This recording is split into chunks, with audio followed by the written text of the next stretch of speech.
the attempts that most large businesses make to address innovation, to address knowledge management, and to address learning are so backwards that fundamentally what they accomplish, compared to what's possible if you understand what these things really are, and I will be very explicit in my definitions, they actually do more to impede innovation, make murky our understanding of what knowledge is, and present us with a 19th century way of approaching learning.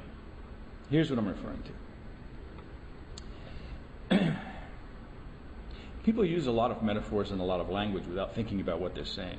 How often have you heard the term for innovation, thinking outside of the box? But when have you heard anyone question the issue of the thinking itself, when really the thinking is the box? Where do you hear the box defined? Einstein once said this when he said, you can't solve a problem using the thinking that created the problem in the first place. There's a very famous historian named George Lukács who wrote a brilliant book. He wrote many books. He wrote something like 19 or 20 books on the Second World War, on his interpretation and analysis of events of the Second World War. But he wrote a really brilliant book that was published a few years ago titled At the End of an Era, or The End of an Era, if I remember correctly.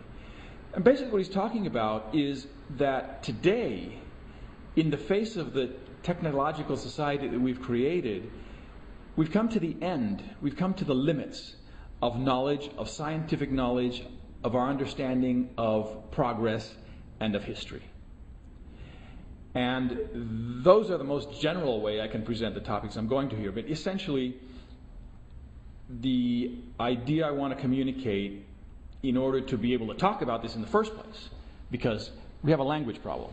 And the language problem is that Western thinking and Western civilization for the past 2,000 years is the story of the increasingly focused development of linear thinking. And when I say linear thinking, here's some ways to understand exactly what I mean. Linear thinking is the assembly line. I mean, in industrial terms, linear thinking is taking a body of information or knowledge and categorizing, fragmenting it into pieces, putting those pieces in a sequence, determining an outcome and following the sequence with extraordinary focus on that sequence, on the parts, and on activities and objects. Linear thinking is absolutely focused on activities and on objects, just like an assembly line is.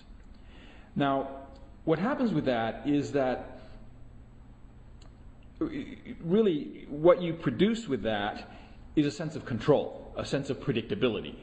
That's the fundamental attraction of linear thinking, or what I call the illusion of control. And I call it an illusion because the immediate control that you get through linear thinking, think of an assembly line that produces something, and you know it's going to produce something, and it's all predictable, and it's all very carefully controlled.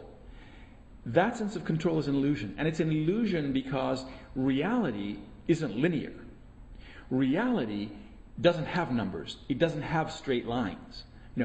For a long time in the history of science, we thought that numbers were fundamental to nature and fundamental to how reality works, but they're not.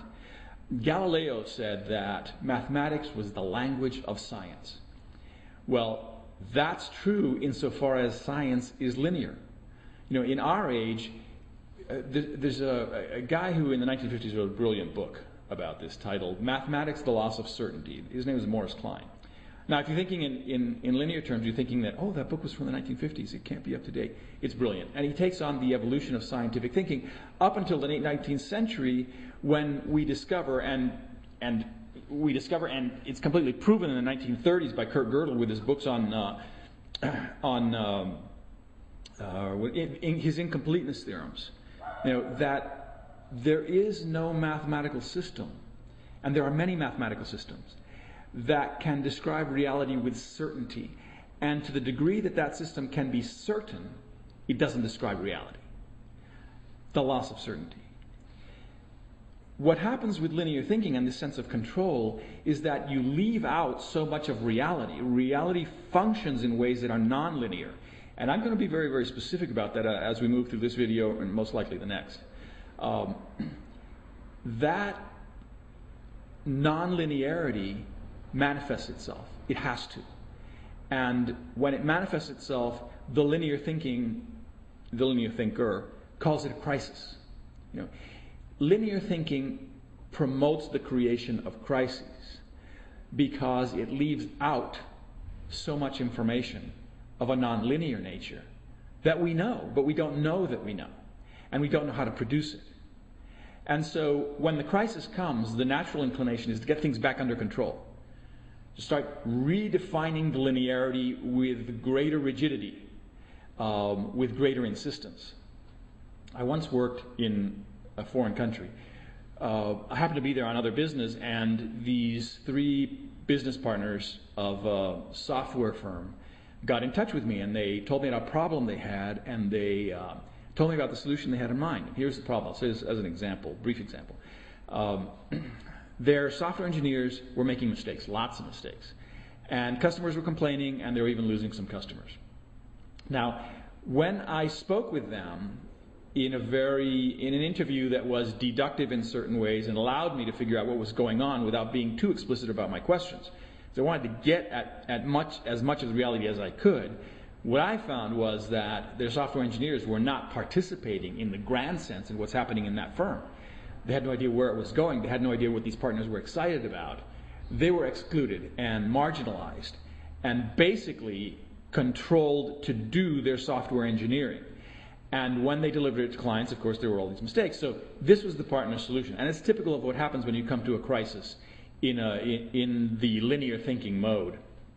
The partner solution was to create checklists for every single job, for every single product, for everything that had to go out the door, and for every step of things going out the door. Now you can imagine, put yourself in the place of these software engineers.